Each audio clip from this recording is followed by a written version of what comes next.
اللہ تبارک و تعالیٰ نے کائنات کی کسی بھی شے کو بے مقصد پیدا نہیں کیا. جیسا کہ اس فقیر نے آیت کریمہ پڑھی نا، بسم اللہ الرحمن الرحیم، فرمایا وما خلقت الجن والانس الا لیعبدون. تو یہ پوری کائنات میں سے اللہ تبارک و تعالیٰ نے دو مخلوق کا ذکر کیا. مخلوقات تو بہت ہیں، ان تمام میں سے اللہ نے دو مخلوقات کا ذکر کیا، ایک جن اور انسان. جنات چونکہ انسان سے پہلے زمین پر موجود تھے، اس لیے پروردگار عالم ترتیب بھی ایسے ہی رکھی. وما خلقت الجن، پہلے جنوں کو مخاطب کیا، تم پہلے آئے تھے. وما خلقت تمہاری تخلیق پہلے ہوئی ہے. وما خلقت الجن والانس الا لیعبدون، کہ ہم نے جنوں اور انسانوں کو، اب مقصد بتا رہا اللہ تعالیٰ کہ تمہاری پیدائش کا مقصد کیا ہے. ہم نے جنوں اور انسانوں کو اپنی عبادت کے لیے پیدا کیا. مقصد زندگی ہمارا یہ نکل کر آیا. تو جن تو اپنا جواب خود دیں گے، جنات تو اپنا جواب وہ خود دیں گے، مگر ہم انسان ہیں، ہمیں اپنے جواب کی فکر کرنی ہے. کہ اللہ نے سوال کرنا ہے کہ میں نے تمہیں جس مقصد کے تحت پیدا کیا تھا تو میں نے اپنی کتابیں وہ ظاہر بھی کر دیا تھا. کل کو کوئی یہ نہیں کہہ سکتا کہ اللہ تعالیٰ تو نے بتایا تو ہمیں تھا ہی نہیں، کہ تو نے ہمیں دنیا بھیجا کیوں ہے، ہمارے جانے کا مقصد کیا تھا. اگر ہمیں پتہ چل جاتا پھر ہم رہی زندگی گزار کے آتے. اللہ تبارک و تعالیٰ نے ہمارے اس عذر کی، ہمارے اس بہانے کی جڑی کاٹ دی. فرمایا وما خلقت الجن والانس الا لیعبدون، کہ ہم نے جنوں اور انسانوں کو اپنی عبادت کے لیے پیدا کیا. اب عبادت سے ایک مراد یہ ہے کہ عبادت صحیح معنی میں کب ہوتی ہے. عبادت سے مراد یہ نہیں ہے کہ آپ نماز ہی وہ سجدہ کریں، رکوع کریں، قیام کریں تو یہ عبادت نہ. عبادت کا مفہوم بڑا وسیع ہے.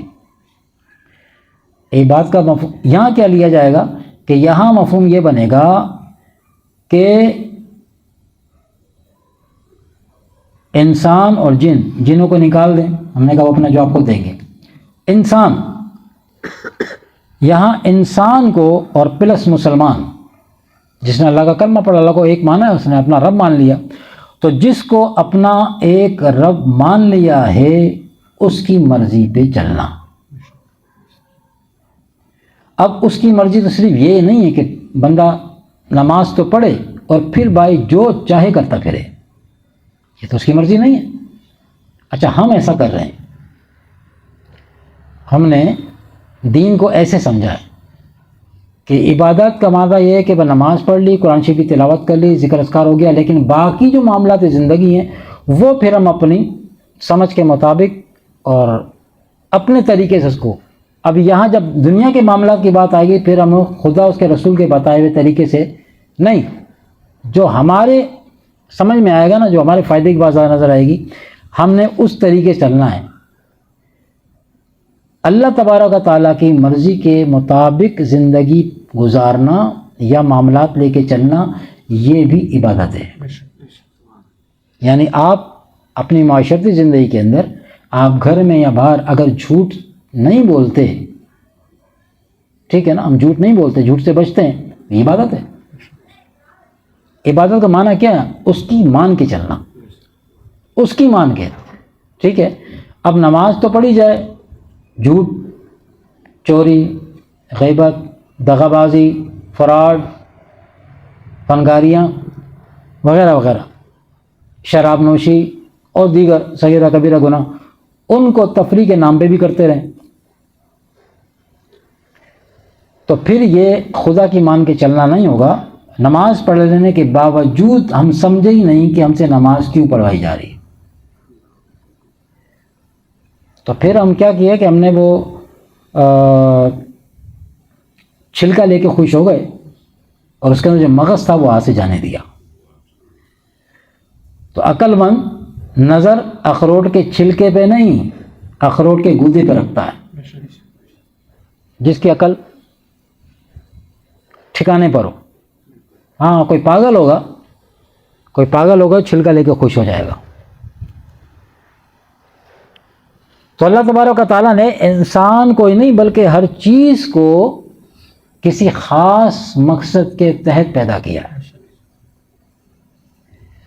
اگر کوئی شخص اپنے مقصد تخلیق کو بھلا دے تو اس پر اللہ تعالیٰ اپنی ناراضگی کا اظہار کرتا ہے.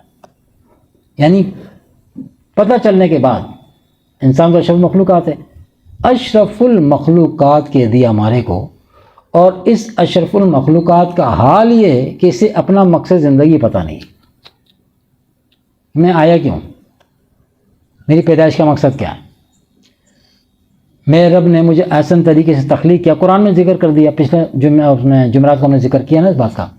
قرآن میں ذکر کیا کہ ہم نے تمہیں کتنا حسین بنایا ہے، کتنے اچھے طریقے سے نوک پلک درست کر کے بنایا ہے. جہاں جو چیز رکھنے کی تھی وہیں رکھی ہے. تو ہم نے تمہیں احسن طریقے سے تخلیق کیا ہے اور مقصد زندگی بھی تمہیں تمہارا بتا دیا. اس کے باوجود اگر انسان اس مقصد زندگی کو فراموش کرے تو پھر اللہ کی ناراضگی از خود مول لے گا. پھر وہ کسی بھی طریقے سے آئے، اس کے ناراضگی کا اظہار اس کے مختلف طریقے ہیں. بیماری کی صورت میں آ سکتا ہے، معاشی تنگی دستی کی صورت میں آ سکتا ہے، کسی نعمت آلریڈی موجود تھی اس کے چھن جانے کی صورت میں آ سکتا ہے، کوئی مال تلف ہو جانے کی صورت میں چوری ہوگی. ہم تو کہ چوری ہوگی، لیکن ہم چوری کا رونا تو رو لیتے ہیں، ہماری چوری ہو گئی چوری ہو گئی چوری ہو گئی، لیکن اپنے اوپر اپنے معاملات پہ نظر پھر بھی نہیں دوڑاتے کہ آیا ہم سے ایسا کیا ہوا ہے. ایسا تو نہیں کہ اللہ کی ناراضگی کے سبب بھی چوری مال چلا گیا، نقصان ہو گیا. یہ تو ذہن ہے ہی نہیں نا، یہ ذہن ہے ہی نہیں. ایک بزرگ تھے، وہ جا رہے تھے تو انہیں ایک بیل یا بھینس نے ٹکر مار دی. ٹکر ماری تو آپ گرے، کچھ فریکچر وغیرہ بھی ہو گیا پسلیوں میں. تو آپ اٹھے اور کہا کہ اللہ مجھے معاف کر دے. تو لوگوں نے کہا حضرت آپ کی تو غلطی بھی نہیں تھی، آپ تو اپنے راستے پہ جا رہے تھے، اس جانور نے حیوان نے آپ کو ٹکر ماری، معافی آپ کیوں مانگ رہے ہیں؟ خاصان خدا کا سوچنے کا انداز ہی مختلف ہے. اسی لیے ہمیں حکم دیا گیا کہ ان سے ملو جا کے، وکونوا مع الصادقین، ان کے پاس جا کے بیٹھو، تو وہاں سے زندگی گزارنے کے راز ملتے ہیں. وہ فرمانے کہ دین کتابوں سے نہیں ملتا، دین بزرگوں کی نظر سے ملتا ہے. کتاب سے علم آئے گا، کتاب سے علم آ گئی آئے گی، لیکن دین کی جو اصل ہے، وہ جو مغزم بات، وہ اللہ نے وہ نظروں میں رکھا ہے. تو وکونوا مع الصادقین اللہ نے خود کہہ دیا قرآن میں، صادقین کی صحبت اختیار کرو. تو جب انہوں نے شکر ادا کیا اللہ تعالیٰ کو، یا اللہ تو مجھے معاف کر دے، میں رجوع کرتا ہوں، مجھے معاف کر دیں. تو لوگوں نے جب کہا کہ آپ کا تو قصور ہے، لوگ جانتے بھی تھے کہ اللہ کے دوست ہیں، چرچا ہے ان کا، تو آپ کا تو قصور ہی کوئی نہیں. انہوں نے کہا کہ قصور ہو یا نہ ہو، میں اللہ کا بندہ ہوں. بندگی ہونے کے حوالے سے بندے سے غلطی ہوتی ہے، ٹھیک ہے. تو میں اپنا محاسبہ ایسے کرتا ہوں کہ یقیناً یہ گائے نے مجھے ٹکر ماری ہے، بھینس نے ٹکر ماری ہے، یقیناً مجھ سے کہیں نہ کوئی غلطی ہوئی ہے. یہ میرے رب نے مجھے انفارم کیا ہے. ابھی یہ ابھی سگنل ہے، سگنل، یہ اشارہ ہے، ابھی سمجھ جا. ابھی یاد نہیں ہے کہ ہاں غلطی کیا تھی، کی بھی تھی کہ نہیں کی. بندگی یہی ہے، غلطی نہ بھی ہو تب بھی معافی مانگ. ہم تو کہیں گناہ کیا ہی نہیں تو معافی کس بات کی. وہ کیا کرتے ہیں، غلطی نہ بھی کی نا، یا اللہ بس پھر ہی معاف کر. اور یہ آدم علیہ السلام کا طریقہ، ہمارے باپ آدم علیہ السلام کا. اس فقیر نے شاید اس پہ بات کی. آدم علیہ السلام کے موضوع پہ انشاءاللہ کبھی تفصیل سے بات کریں گے. تو وہ فرمایا کہ انہوں نے کہ یقیناً مجھ سے، مجھے یاد ہو نہیں ہو، لیکن یقیناً مجھ سے کہیں غلطی ہوئی ہے. میرا انداز زندگی یہی ہے کہ اگر ٹھوکر بھی لگے تو میں اللہ سے معافی مانگتا ہوں کہ ٹھوکر بلا وجہ نہیں لگی. ہم کہتے ہیں راستے پتھر آ گیا تھا اس لیے ٹھوکر لگی ہے، راستے میں کانٹا پڑا تھا اس لیے چبھ گیا ہے نا. یہ عوام کا حال ہے. خواص اسی وقت استغفار کرتے ہیں، یہ کانٹا بلا وجہ نہیں چبھا، یا اللہ معاف کر، یا اللہ معاف کر، تیرا شکر ہے کہ تو نے اس پہ ٹال دیا، کم پہ ٹال دیا، اللہ میں معافی مانگتا ہوں، یاد ہو یا نہیں بس تو مجھے معاف کر دے. تو جب انداز بندگی یہ ہو جائے نا تو اللہ راضی ہوگا کہ نہیں ہوگا؟ اور جب بندہ غلطی کر کے اسے غلطیاں یاد نہ ہو، ہم تو بھول جانے والے ہیں نا، تو پھر ہمارے ساتھ معاملات بھی ایسے ہوتے ہیں. تو جو بندہ اپنا مقصد زندگی بھلا دیتا ہے اس پر اللہ کی طرف سے رحمت نہیں آتی، پھر ناراضگی آتی ہے، کسی بھی صورت میں XYZ آ جائے گی. تو اس لیے ہم کہہ سکتے ہیں کہ زندگی گزارنے کا صرف وہی طریقہ ہے جس سے اس کی تخلیق کا، وہ جو مخلوق ہے اس کی تخلیق کا مقصد پورا ہو سکے. ٹھیک ہے؟ اسلام ایک ایسا دین ہے جو زندگی گزارنے کا طریقہ بیان کرتا ہے. واحد اسلام ہی ایسا مذہب، ایسا دین ہے جو زندگی گزارنے کا، یعنی آپ کا مقصد زندگی آپ کو بتاتا ہے. یہ مقصد زندگی کیا ہے؟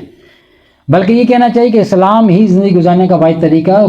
قرآن کو الفرقان اس لیے کہا جاتا ہے کہ وہ اچھے اور برے راستوں میں فرق واضح کرتا ہے. الفرقان، فرق کرنے والا. جس طرح حضور علیہ السلام نے اپنے چہیتے صحابی حضرت عمر کو فاروق کہا. کفر اور ایمان میں فرق کرنے والا، نفاق میں اور ایمان میں فرق کرنے والا فاروق. تو قرآن مجید کو فرقان، اچھے اور برے راستوں میں واضح کو فرق کرنے والا. معلوم ہوا کہ زندگی گزارنے کا ایک ہی طریقہ ہے، اور وہ طریقہ کیا ہے اس کا معلوم کرنا ہر انسان کے لیے ضروری ہے. دیکھا گیا ہے کہ اکثر لوگ اس طریقے کو معلوم کرنے سے غفلت کرتے ہیں اور تمام عمر عیش و عشرت کے طلب میں گزار دیتے ہیں. ایسے لوگ بھی دیکھنے میں آتے ہیں کہ جو بوڑھے بلکہ ضعیف عمر میں آخری سے پہنچ کر بھی یہ معلوم نہیں کر پاتے کہ ہم یہاں آئے کیوں ہیں.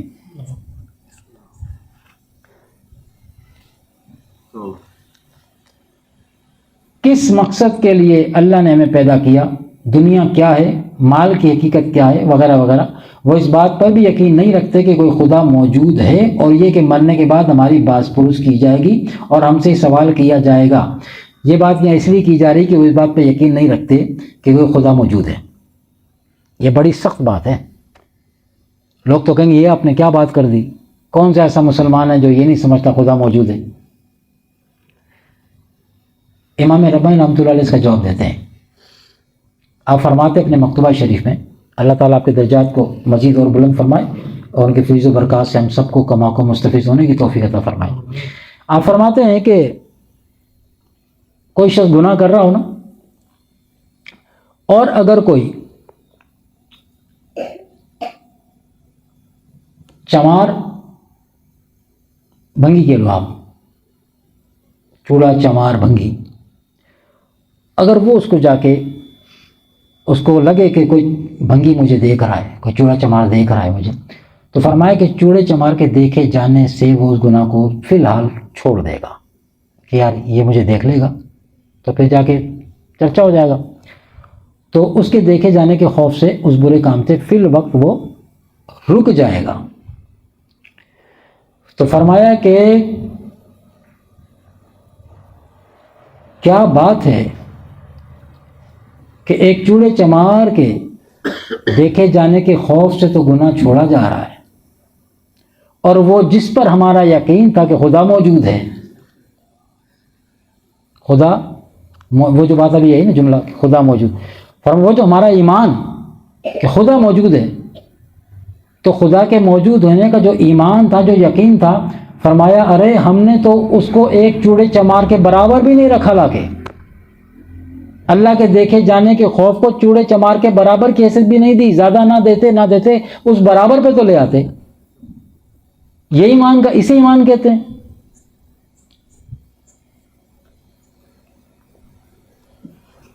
تو یہاں یہ بات کرنے کا مقصد یہ ہے کہ وہ یقین نہیں رکھتے کہ خدا موجود ہے. ایمان ہے، یقین نہیں ہے. ایمان تو ہے اللہ ہے، موجود ہے، یقین کہاں گیا؟ وہ تو رخصت ہو گیا. اور اگر یہ اس بات پہ بھی یقین ہوتا کہ مرنے کے بعد ہم سے باز پرس کی جانے والی ہے، پھر بھی سمجھ جاتے. اس بات کا بھی خوف نہیں. کیا کہتے ہیں؟ مریں گے نا جب دیکھی جائے گی. جب مریں گے جب دیکھی جائے گی. آخرت سے غفلت کا یہ عالم ہے کہ قریب المرگ بوڑھوں کو بھی دنیاوی معلومات کی حوث میں گرفتار پایا جاتا ہے۔ اکثر ضعیف و ناتواں اور کمزور بوڑھوں کو بھی داڑھی کٹواتے ہوئے دیکھا گیا ہے اور بے دینی کی طرز زندگی میں گرفتار دیکھا گیا ہے۔ اسلام کا مطالعہ کرنے والوں کو مقاصد زندگی کا علم ہو جاتا ہے، لیکن جو لوگ اپنے آپ کو پکے اور سچے مسلمان دیکھنا چاہتے ہیں وہ طریقت کے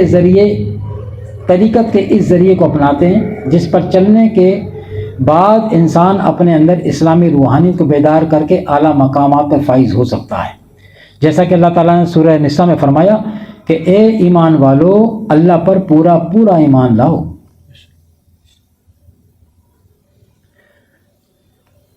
ہاں فرمایا یا ایھا الذین آمنوا باللہ،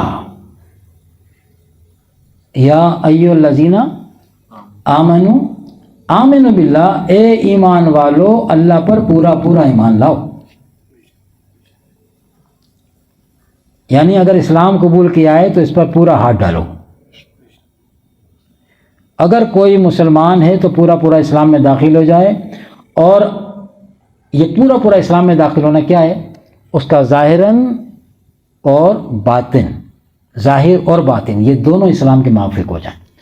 اب یہاں بھی ہمارا حال کیا ہے کہ پھر وہ ہم اگر توجہ کرتے بھی نا، تھوڑی محنت کرتے، پھر ساری توجہ پھر ظاہر پہ چلی جاتی ہے، ظاہر کو سنوارنے کی طرف ساری توجہ لگ جاتی ہے۔ پھر وہ جو آیت کریمہ اشارہ دے رہی کہ اسلام میں پورے داخل ہو، ٹھیک، یہ فقیر اس بات کو آپ کو اور سمجھا دے اس حوالے سے کہ جب کوئی شخص کلمہ پڑھتا ہے نا، اسلام میں داخل ہوتا ہے، اس کے لیے کیا کہا گیا؟ لا الہ الا اللہ محمد رسول اللہ، یہ کلمہ ہے، اس کے ذریعے اسلام میں داخل ہو جاتا ہے بندہ۔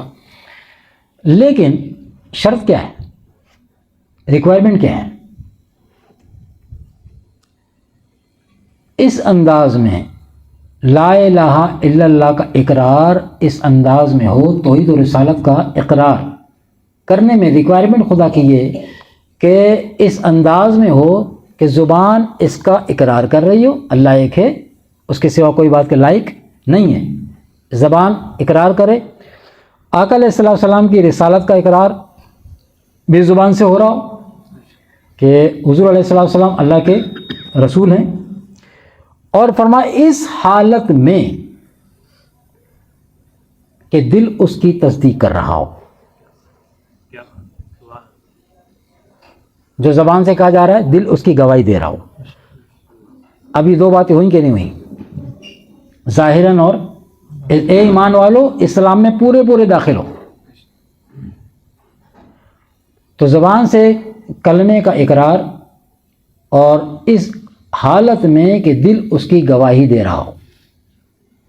اب یقیناً الحمدللہ، کیونکہ ہم تو جدی پشتی مسلمان، اکثر فقیر کہتا ہے کہ تو ظاہراً بھی اور باطناً بھی اس میں تو کوئی شک کی بات نہیں ہے کہ ہمارا تو ایمان ہے۔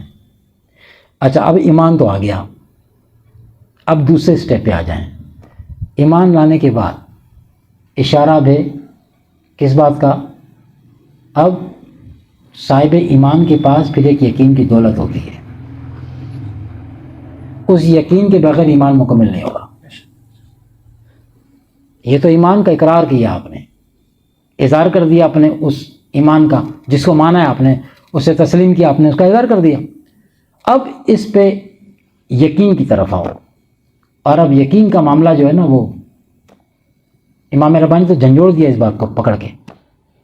لوگ کہہ سکتے ہیں، شاید بیان سنے تو کہہ سکتے ہیں کہ وہ آپ نے کہاں سے کہاں ملا دیا، کہاں سے کہاں ملا دیا۔ کہاں سے کہاں ملانے سے مراد یہ ہے کہ وہ جو ہم کر رہے ہیں حال، وہ جو ہم کر رہے ہیں وہ کیوں تو زبان سے کہے جانے کے لائق بھی نہیں ہے۔ تو امام ربانی نے تو ایسا ہی ہے کہ جیسی سوئے ہوئے شخص کے اوپر ٹھنڈا پانی ڈال دیا جائے نا، تو وہ اسے بیدار کرنے کے لیے کہ اٹھ جاؤ، کس غفلت کی نیند میں پڑے ہو۔ دوسری تمہیں قرآن کی آیتیں پڑھ کے سنائی جائیں، حدیث وہ تو اثر کرتی نہیں، تو پھر ٹھیک ہے، انداز فکر جب تمہارے لوگ کا یہ ہو گیا ہے تو پھر اس طریقے سے آؤ۔ یقیناً اگر ذرہ بھر بھی ایمان ہوگا، ذرہ بھر بھی ایمان ہوگا، ایمانی حالت میں ہوگے اور غیرت ایمانی موجود ہوگی، تو کبھی بھی بات برداشت نہیں کرو گے جو امام ربانی رحمۃ اللہ علیہ نے مثال دے کے سمجھائی ہے کہ خدا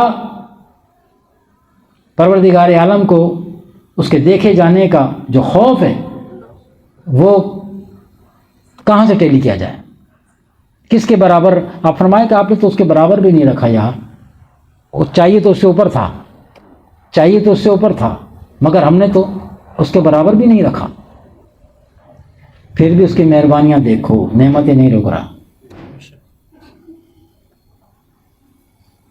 یہ فقیر نے شروع میں کہا کہ کثیر نعمتیں بن مانگے دے رہا ہے، کثیر نعمتیں بن مانگے دے رہا ہے۔ اگر وہ چاہے نا اس بات پہ قادر ہے، ہوا تو چلی رہی ہے نا، چلے گی تو سب کو لگے گی، چلے گی تو سب کو لگے گی، وہ اس بات پہ بھی قادر ہے۔ ہم جتنے بیٹھے ہیں نا، وہ چاہے تو بولے ان سب کو تو لگے گی، اس گناہ گار کو نہیں لگنی ہوا۔ اب یہ ہوا آپ سب کو لگے گی اور اس گناہ گار کو نہیں لگے گی، وہ اس بات پہ بھی قادر ہے۔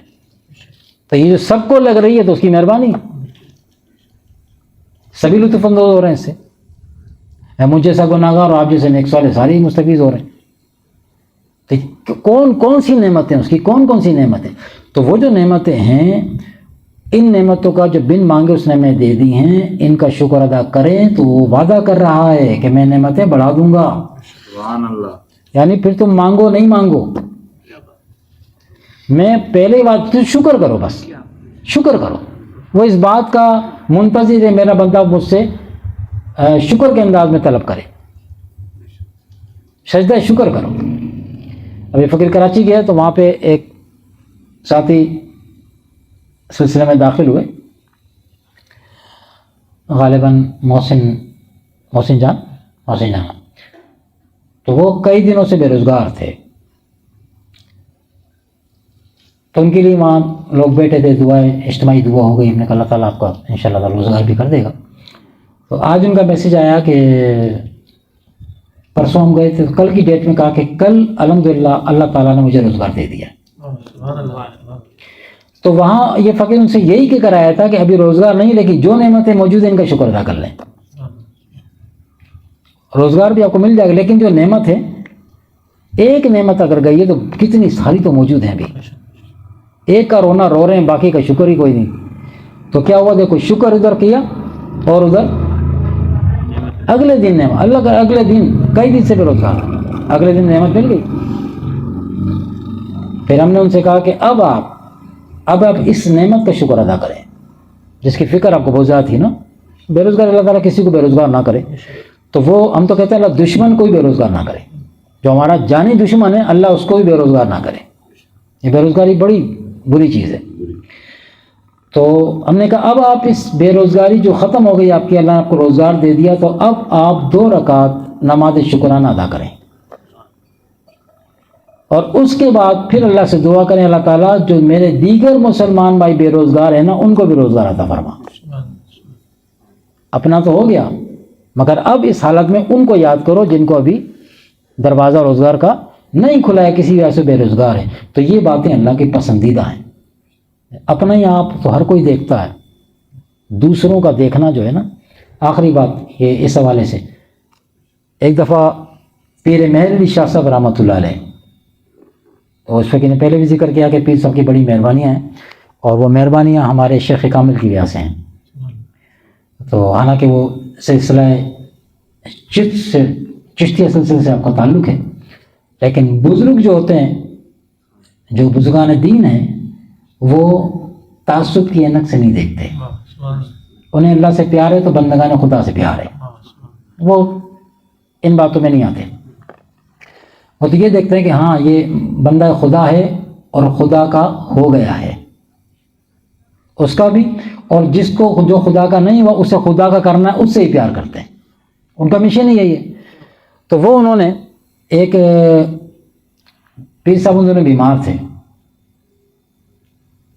تو ایک خان صاحب آئے، اور پیر صاحب کے خلیفہ صاحب نے باہر سے ٹالنا چاہا کہ کہا کہ صاحب کی طبیعت ناساز ہے۔ تو جب انہوں نے سنا کہ ناساز ہے تو خان صاحب نے کہا اچھا رہنے دیں، انہیں آپ ڈسٹرب نہ کریں، میں پھر کسی اور وقت آ جاؤں گا۔ آپ پیر صاحب کو نہ اٹھائیں.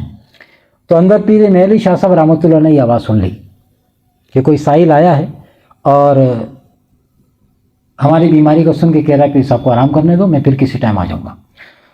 تو حضرت صاحب نے اندر سے کہلوایا کہ خان صاحب کو روکو, ملاقات کرواؤ. تو خلیفہ صاحب پھر بلا کے لے آئے. تو پیر صاحب نے بڑی عمدہ بات ارشاد فرمائی اور فرمایا کہ اکثر لوگ آتے ہیں وہ اپنا ہی کام اور اپنا ہی خیال لے کر آتے ہیں. آج ایک خان آیا, اسے ہمارا خیال آیا کہ ہماری طبیعت کے پیش نظر اپنی بات چھوڑ کے جا رہا تھا کہ پیر صاحب بیمار ہے تو میں اپنی بات بعد میں کر لوں گا. نہیں, خان کو ہمارا خیال آیا, آ جاؤ. اسی وقت اس کا کام کیا. تو یہ بات اللہ کو اپنی ضرورت پر, اپنی تکلیف پر دوسرے کو ترجیح. اللہ تبارک تعالیٰ سے دعا ہے کہ اللہ تبارک تعالیٰ ہم سب کو صحیح معنی میں دین اسلام پر عمل کرنے کی توفیق عطا فرمائے. ہم علینا الا البلاغ.